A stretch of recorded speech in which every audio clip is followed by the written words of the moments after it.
Bene data bakundwa b'umwami Yesu Kristo, mwese abakurikira izi nyigisho tubahaye ikaze mu biganiro bya Saveur Divine. Ibi biganiro mu bitegurirwa n'abavugabutumwa bwiza batandukanye, akaba ari umuhamagaro ugendera ku ijambo ry'Imana byanditse mu gitabo cy'ubutumwa bwiza uko bwanditswe na Matayo ibice 24 umurongo wa 14. Kandi ubutumwa bwiza bw'ubwami buzigishwa mu isi yose ngo bube ubuhamya bwo guhamiriza amahanga yose, nibwo imperuka izaherako ize. Ibi biganiro mubikurikira ku channel ya YouTube yitwa Saveur Divine. Tubifurije kugubwa neza. Imana Data ari nayo So ibaha umugisha.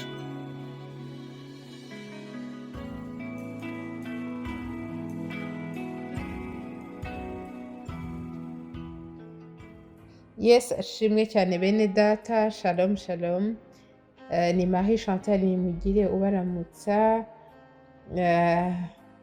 Shimye Imana ko iduhaye uyu mwanya mwiza wo kongera kuganira ijambo ry'Imana muri porogaramu ya Saveur Divine.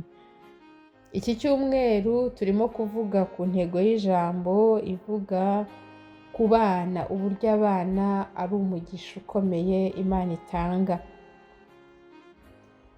Muri Bibiliya hagiye harimo abantu benshi bagiye basenga basaba abana, cyangwa bagiye batinda kubyara bakaza kubyara nyuma, ariko hariho n'icyo Bibiliya ivuga ku bana. Ariko noneho reka mu kuganira muri uyu mwanya reka turebe inkuru iri mu Bami ba kabiri ibice 4. Inkuru yose wayisanga kuva ku murongo wa 8 ukageza ku murongo wa 37. Hafite titire y'amagambo cyangwa se umutwe w'amagambo uvuga iby'umugore w'Ishunemu. Ntabwo iyo nkuru yose turi buyisome, reka ariko dusome umurongo wa 14 kugeza ku wa 16. Elisa ati, twamugirira dute? Gehazi aramusubiza ati, icyakora nta mwana w'umuhungu agira, kandi umugabo we arashaje. Aramubwira ati, muhamagare. Amaze kumuhamagara aritaba, ahagarara mu muryango. Elisa aramubwira ati, umwaka utaha nk'iki gihe uzaba ukikiye umwana w'umuhungu. Nawe aramusubiza ati, oya databuja, umuntu w'Imana we, wibeshye umuja wawe. Yesu ashimwe cyane. Iyi nkuru ni inkuru nziza cyane, ni inkuru irimo uburyo uyu mugore w'Ishunemu yagiriye ineza nyinshi umukozi w'Imana, umuhanuzi w'Imana Elisa. Elisa ngo yajyaga hanyura aho hantu Ishunemu, hanyuma ngo uyu mugore bivuga ko yari umugore w'umukire, yari afite ubutunzi. Noneho ngo amubonye anyura aho aramuhamagara, aramwinginga ngo aze amwakire. Hanyuma ngo aramwakira, ariko ngo ahita agira igitekerezo, uwo mubyeyi agira igitekerezo cy'uko batunganyiriza Elisa umuhanuzi icyumba azajya aruhukiramo igihe azaba aciye aho ngaho ari mu murimo yabaga afite w'Imana. Niko rero babikoze, baramutegurira. Yabaga ari kumwe kandi n'umugaragu we Gehazi, bakajya babakira bakabitaho kandi babinezerewe. Igihe kigeze, Elisa aritegereza umuhanuzi, abona iyo neza yose. Haleluya! Abona iyo neza yose, arayitegereza, abona ntabwo byagenderaho. Aravuga ati, si uyu muntu, uyu mubyeyi watwitayeho n'urugo rwe, bakatwakira bakaducumbikira, bakagera ubwo banadutegurira icyumba tuzajya turuhukiramo tutabisabye, tutabyishyura. Ibi koko icyo nkundira Imana ni uko Imana ntabwo yibagirwa imirimo myiza, ntabwo gukora neza bijya bigenda gutyo. Ushobora kuba ubikora cyangwa warabikoze ukibaza ngo warabikoze gusa, nibyo warabikoze ariko uzasarura. Ni ijambo ryiza ryo kongera gutera intege abantu bakora imirimo myiza. Mwumve ngo hari Imana ibireba, hari Imana ibireba kandi igihe gikwiriye ikavuga iti uyu muntu hari icyo dukwiye kumukorera. Icyo gihe rero Elisa nyuma yo kwitegereza ibyo byose, we n'umugaragu we barabiganira, aravuga ati se umubyeyi uri urugo, uyu mubyeyi tuzamukorera iki? Baza kubanza kumubwira ikintu, ngira ngo harimo abo cyagerageza cyangwa se bakumva ari ikintu gikomeye bakibabwiye, kumenyekana kugeza n'ubwo aramubwira ahantu ibintu abantu bakomeye yamenyekana ati ku mwami cyangwa ku mugabo w'ingabo, mbega bakakumenya. Aramubaza ati urashaka dukora ikintu gituma umenyekana? Ubwo muri make ni icyubahiro,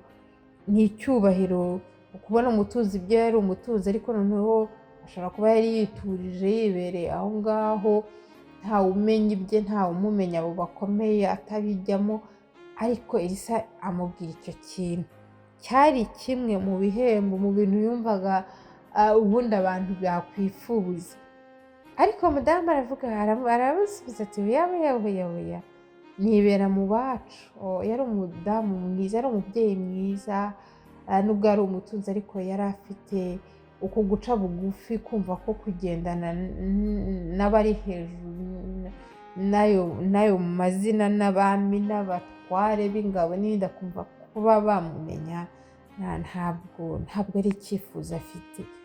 Aramuhakanira, aravuga ati oya, kuba ndi mu bacu aho ndi birampagije. Elisa ariko tugomba kugira icyo dukora. Niho hantu rero yagishije inama Gehazi, aravuga ati turebe, mbega turakora iki? Ubwo ko nta kintu atubwira twamukora, mbega ni iki kibuze? Imana imugisha. Gehazi ni ukuri yagize neza, areba ko muri urwo rugo nta mwana bafite. Icyakora nta mwana w'umuhungu agira, kandi umugabo we arashaje. Ntabwo batubwira ko nta wundi mwana yagiraga, kuko hano baravuga ngo nta mwana w'umuhungu agira, ngo kandi umugabo we arashaje. Mu yandi magambo yari afite abakobwa, ariko abakobwa bazagenda bagashyingirwa ahandi, umuryango ukaba ucitse kuba atari afite umuhungu. Rero niyo mpamvu ngira ngo yakoresheje iri jambo. Naho rero byahereye. Noneho Elisa ahita yatura iryo jambo, ahita amuhanurira iryo jambo, arimwatura, avuga ngo umwaka utaha nk'iki gihe uzaba ufite umwana w'umuhungu, uzabyara umwana w'umuhungu. Icyo rero cyanamukoze ku mutima cyane uyu mubyeyi, kitwereka ko umugisha w'urubyaro ni ikintu gikomeye, kiruta icyubahiro, kiruta ibintu bindi byinshi umuntu yatekereza. Kuko uyu mubyeyi byamukoze ku mutima, ahita asa n'uwikanze, aravuga ati oya, atireka muntu w'Imana we, ati wibeshye umuja. Cyabaye ikintu yari afite kandi yumvaga cy'icyifuzo gikomeye, ariko atashaka n'ugikoraho kuko cyari kiremereye. Ariko icyo nyine nicyo Imana yamukoreye, kandi koko niko byagenze, arabyara.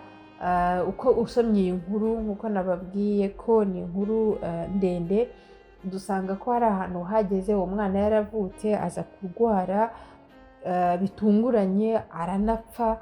Ariko uyu mubyeyi arongera amenya ko Imana yamukoreye igitangaza, ikamumuha, ifite n'ubushobozi bwo kongera kumumugarurira.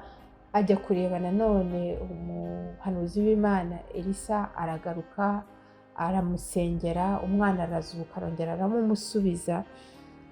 Ni inkuru nziza irimo ijambo ryiza rigaragaza ko umugisha w'urubyaro ni ikintu gikomeye. turimo kuvuga kuri aya magambo, turimo kuyaganiraho, ese numva nanjye mvuze ngo cyangwa nifuje ngo uwumvise iri jambo ukaba ufite iki cyifuzo cyo kubyara nawe bikugirirweho mu izina rya Yesu. Umwaka utaha igihe nk'iki nawe uzabe washubijwe, uzaba ufite ishimwe, uzaba ufite ubuhamya. Niba hari n'ufite icyo cyifuzo nawe ubimwifurize, iri sengesho nawe ribirye, nawe bimugirirwe mu izina rya Yesu. Ariko kandi n'ibanga turaribonye yuko ni ibanga ry'imirimo myiza, ni ibanga ryo kuba umuntu wakwifurizwa ibyiza, kandi kugira ngo ube umuntu wifurizwa ibyiza ni uko nawe uba uri umuntu w'ineza, uba uri umuntu nawe ugirira abandi neza, ukabitaho, ukabafasha, nta kindi kintu bategerejeho, ahubwo uwo mutima Imana igiye ureba, ubwo buzima Imana igiye ureba ikaguha umugisha, kandi mu migisha Imana itanga harimo urubyaro. Imana ibahe umugisha, mukomeze kugubwa neza n'abanyu, kandi tuzumva amashimwe, tuzumva ubuhamya, namwe Imana yabasuye ikabaha umugisha w'urubyaro nanone. Muhabwe umugisha mu izina rya Yesu. Amen.